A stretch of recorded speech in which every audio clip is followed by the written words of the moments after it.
3일 동안 타보시고 결정하십시오. 집 앞까지 배송해 드리겠습니다. 안녕하세요.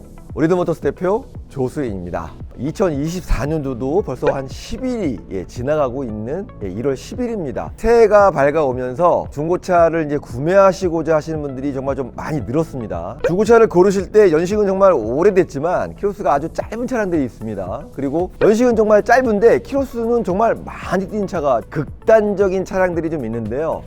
이런 차량들을 고를 때 장점, 단점, 이 고르시는 꿀팁 오늘 한번 알려드리도록 하겠습니다. 첫 번째 차량은요, 연식은 정말 오래됐지만 키로수가 짧은 차량입니다.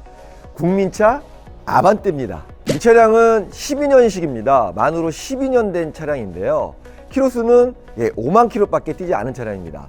아무래도 많이 타지 않은 차량이다 보니까요, 전체적으로 깨끗한 거는 사실입니다. 일단 앞유리 같은 경우에는 많이 탄 차량들 같은 경우에는 이제 돌팀들이 있을 수밖에 없어요. 그러다 보니까 좀 뿌옇다는 느낌도 있고, 그 다음에 본네트에도 돌팀, 라이트에도 돌팀, 이 번호판조차도 부식도 일어나고 좀 오돌오돌해야 된다고 해야 되나요? 약간 좀 그런 면이 있는데 그런 게 없이 아주 깨끗한 상태를 유지하고 있다는 게 장점이고요. 많이 안 뛴 차량들은요, 고속도로를 안 타십니다. 그러니까 시내에서 볼일 본 일만 있다 보니까 전체적으로 깨끗해요. 실내에서도 흠집이 없지만 외관에서도 흠집 없이 아주 상태가 굉장히 좋습니다. 단점은요, 일단은 누유는 없어요. 왜냐면 많이 뛰지 않기 때문에 누유는 없지만 엔진오일을 보통 5,000km나 10,000km 그 사이에 한 번씩 갈아주시는데 1년에 4,000km 뛰니까요, 엔진오일을 자주 안 갈아주십니다. 그러다 보니까 엔진의 부족, 그러니까 엔진이 막 떨리고 소리가 커지는 현상이 있을 수 있습니다.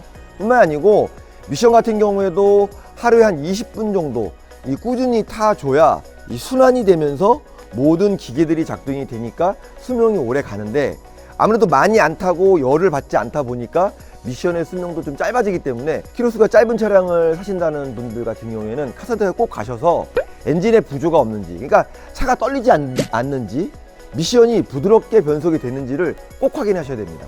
보시는 바와 같이 실내 같은 경우에는 정말 깨끗해요. 단점은 좀 뭐랄까요, 구형이라는 느낌이 좀 있고 옵션이 좀 부족하다 보니까 여러분들 정말 좋아하시는 뭐 통풍 시트라든지 핸들 열선 뭐 이런 거는 없어요. 사실 뭐 하이패스 같은 것도 아직 없고요. 이제 어떤 그런 옵션이 부족하다는 거, 구형이라는 게 또 단점입니다. 제가 아까도 말씀드렸다시피 이제 떨림 같은 경우에 확인해 보시라고 얘기했잖아요. 드라이브를 놓으시고 이렇게 비교해 보시면 차가 떨리는지 안 떨리는지 금방 아실 수가 있어요. 이 차는 괜찮네요. 판매 금액은 720만 원입니다. 살짝 뭐 비싼 감이 없지 않아 있으실 거예요. 보통 키로수가 한 15만에서 20만 뛴 차량들이 평균 한 400 정도 이루어지고 있는데요. 이 아반떼 차량은요, 수출도 굉장히 잘 나갑니다. 두 번째 차량은요, 연식은 정말 좋은데 키로수가 정말 많이 뛴 차량입니다. 렉스턴 스포츠 2.2 4륜 모델을 한번 가지고 와봤습니다. 이 차량의 연식은 19년식인데요. 키로수가 17만 가까이 뛰었습니다. 1년에 한 3만 정도 뛴 차량인데요. 사실 1년에 3만이면은 뭐 그렇게 많이 뛴 차량은 사실 아니에요. 1년에 보통 2만을 정상적으로 보는데 그거는 뭐 평균적인 기준이라고 보시면 될 것 같고, 아무래도 이제 렉선 스포츠 같은 경우에는 이제 야외에서 좀 많이 뛰다 보니까 당연히 또 많이 뛸 수밖에 없고요. 예전 같은 경우에는 이제 고속도로 순찰 차량이 대부분 뭐 무쏘, 렉스턴 이런 차량들이었는데 이 차량은 이제 4륜 구동이에요. 그리고 경유 차량입니다. 그리고 차가 좀 크고 프레임 바디다 보니까 좀 단단하다 보니까 사고가 혹시 나게 되면 좀 안전한 차량이다 보니까 아무래도 이제 이 차를 많이 썼는데, 이 차는 이제 그런 목적으로 나온 차량이에요.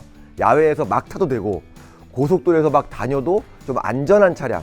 그러다 보니까 이제 키로수가 조금 많은데, 키로수가 많은 차량은 주의하실 점이 있어요. 첫 번째는 렌트카는 사시면 안 돼요. 두 번째는 택시 부할 차량도 사시면 안 되고요. 또 요즘에는 뭐 순찰차도 나오더라고요. 뭐 이제 페트롤카 이게 나오기도 하는데 그런 차는 절대 사시면 안 됩니다. 어떻게 알 수 있느냐? 용도 이력 없는 걸 사셔야 됩니다. 이거는 이제 개인이 타시던 차량이거든요. 개인이 많이 탄 것들은 아무래도 이제 관리를 좀 잘 하시는데, 이렇게 업무용, 영업용도는 관리가 잘 안 되기 때문에 사시면 정말 돈이 많이 들어가는 차량입니다. 키로수가 많은 차량들 같은 경우에는요, 누유가 있습니다. 아무래도 이제 열을 많이 받다 보니까 이 밑에 가스켓들이 이제 부풀어 오르죠. 그리고 식으면 쪼그라들고, 그러면서 그게 이제 반복되면서 누유가 좀 있다 보니까 누유를 꼭 확인하셔야 되고요. 많이 탄 차량이다 보니까 하체 같은 경우에 떠보셔가지고 찌그러짐, 긁힘, 녹 이런 거 꼭 확인하셔야 되고요. 그다음에 모든 옵션들 같은 경우도 다 작동을 해보시는 게 꿀팁이라고 할 수 있습니다. 이제 신형 같은 경우에는 이제 옵션들도 좀 잘 되어 있고 디자인 측면에서도 너무 떨어지는 느낌이 안 드는데, 단점은 좀 많이 타다 보니까 이 핸들 보세요. 이 많이 탔다는 어떤 이런 게 좀 있죠. 해짐이 좀 있다는 거. 일단은 뭐 깨끗합니다. 예, 신형이라서인지 몰라도, 그런 느낌이라서인지 몰라도 깨끗합니다. 많이 탔는데도 괜찮네요. 이 가격적인 측면에서 이제 가장 많이 영향을 미치는 거는 저는 좀 키로수라고 생각을 합니다. 일단 이 차량 같은 경우에는 19년식에 키로수가 17만 가까이 뛰었는데 오늘 판매 금액이 1,370만 원이에요. 많이 좀 감가도 되어 있고, 그런데 키로수가 많은 차량이 나쁜 차량이다, 그렇지 않습니다. 키로수 많이 뛰시는 분들은 알아서 정비를 잘 하시기 때문에 너무 걱정 안 하셔도 될 것 같아요. 키로수가 많은 차량들 같은 경우에는 이제 가격이 또 많이 떨어지는데요. 특히나 수입차들 같은 경우에는 감가가 정말 많이 됩니다. 그래서 아무래도 좀 싸게 고급 승용차를 타시고 싶은 분들 같은 경우에는 이제 키로수가 많은 차량을 선택하시면 좋을 것 같고요. 연식은 좀 오래됐지만 키로수가 정말 짧은 차량들, 이런 거는 좀 가격이 좀 비싸요. 사회 초년생 분들이나 아니면 이제 대학생 분들이 또 이제 첫 차로 또 많이 구매하시는데요. 키로수가 짧다고 해서 이제 덥석 사시거나, 아니면 키로수는 좀 많지만 신형 모델을 덥석 사시는 것보다 제가 말씀드린 팁을 좀 한번 생각해 보시고 적용하셔가지고 구매하시면 크게 실패하지는 않으실 것 같습니다. 가장 좋은 팁은요, 저희한테 전화 주시면은요 정말 좋은 차량을 엄선해서 구해드릴 테니까요, 언제든지 전화 주시면 친절히 상담해 드리도록 하겠습니다. 감사합니다.